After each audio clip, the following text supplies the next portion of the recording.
Evvel başta meclisinde görüştüm. Söyle güzel kimliği sever yar sen. Söyle güzel kimliği sever yar sen. Bu yerlerde dilber sana tutundum. Bu yerlerde dilber sana tutundum. Söyle güzel kimliği sever yar sen. Söyle güzel kimliği sever yar sen.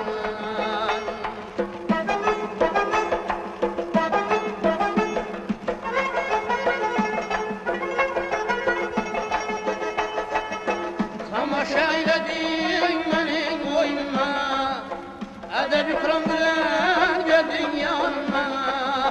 Kemerle zülfün saldın boynuma, kemerle zülfün saldın boynuma.